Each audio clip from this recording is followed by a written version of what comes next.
Americans describe the economy as poor. But when you have a mild recession, that doesn't necessarily lead to a quick snapback. Consumer prices are now at a 40-year high.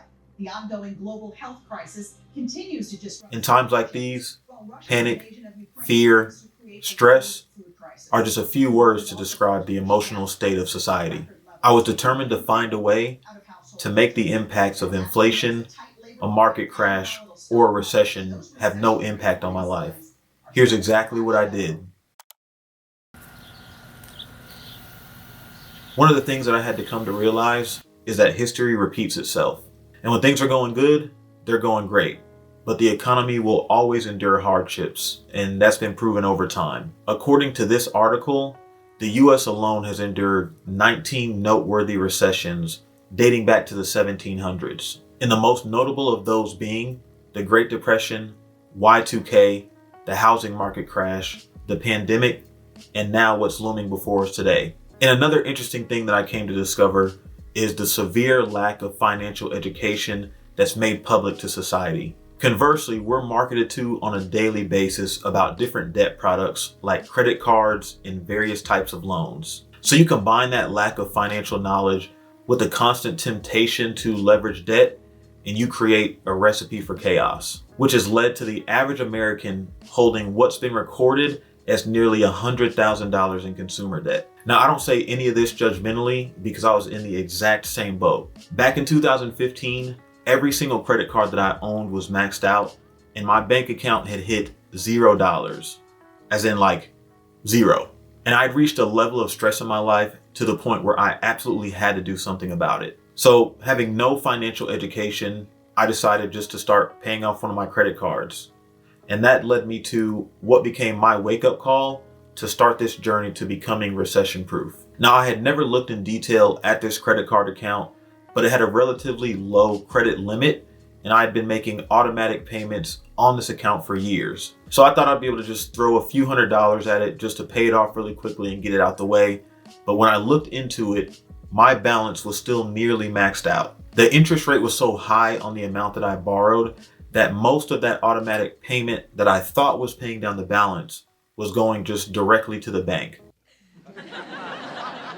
But what pissed me off the most was looking at this section of the credit card statement. And as you can see, the balance at the time was a little bit over $1,300. And I made a payment of $33. But of that $33, almost $20 was going to paying the bank for letting me borrow from them. And here's the kicker. It also shows that if I was to continue making payments of this amount, that it would take me 12 years to pay off the balance on this credit card. And I would end up spending more than double the amount that I borrowed because of this thing called interest. This brings me to the first step that I took in becoming recession proof, which was living below my means. Meaning no more wasteful spending or maxed out credit cards. I mean, regardless of my income, I would not increase the amount of money that I spent on a monthly basis. Now, this required me to look into my bank account to see where all of my money was going. And what I found was shocking. Subscriptions, food,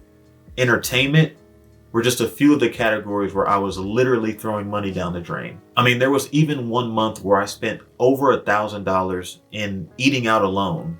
And that was in addition to the groceries that I bought for that month. So I had to start participating in one of the most heinous things known to mankind, a budget.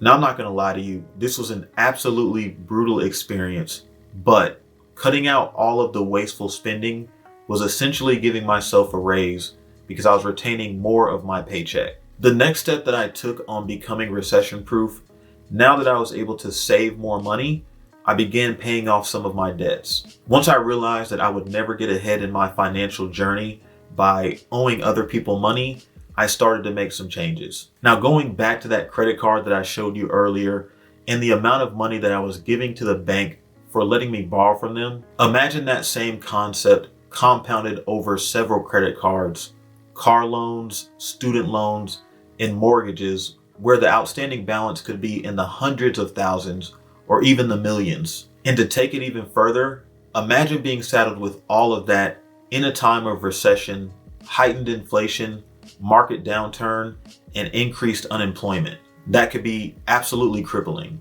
So after some time and dedication, I was able to completely erase all of my consumer debt. And at this point, I was able to retain even more of my income by living more frugal and eliminating the barrier of owing other people. The next thing that I did to become immune to a recession was putting the money that I was able to save in places where it would start working for me. Now, there are a lot of different ways to invest, and although the most common types that you might hear are things like stocks, crypto, IRAs, and 401ks, which are great ways to get your money to work for you, there are also other methods that go far beyond that. But if I was to sum up the most beneficial form of investment, it would be investing in yourself. Now, I know that that sounds cheesy, but it's true. Taking the steps to learn new skills and knowledge can result in you generating passive income that doesn't require you to rely on an employer to cut you a paycheck and can compound over time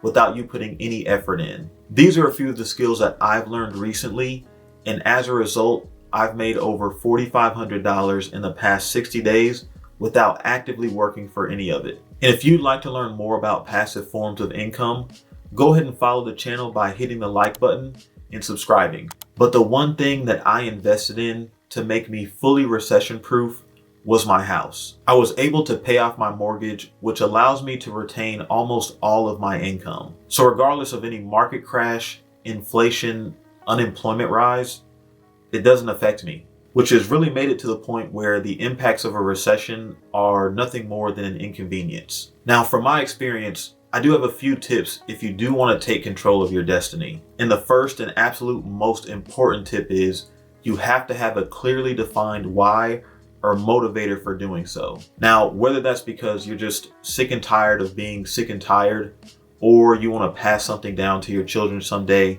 you have to have that vision clearly defined. You're also going to need to take time to learn how to manage your finances. And when I was starting off, I got a lot of my financial knowledge from someone that you may know in Mr. Dave Ramsey. And if you've not heard of him, he's a financial guru and author that has a national radio show, most well known for teaching people how to build wealth with very practical steps. I'll never forget the words of wisdom that he shared in the first video that I stumbled across of his. If you're listening to this show and you don't retire with $1 million, that's no one's fault but yours. $100 invested every month from age 25 to age 65 in a good growth stock mutual fund Roth IRA is $1,176,000. Let's just establish here that you can find $100.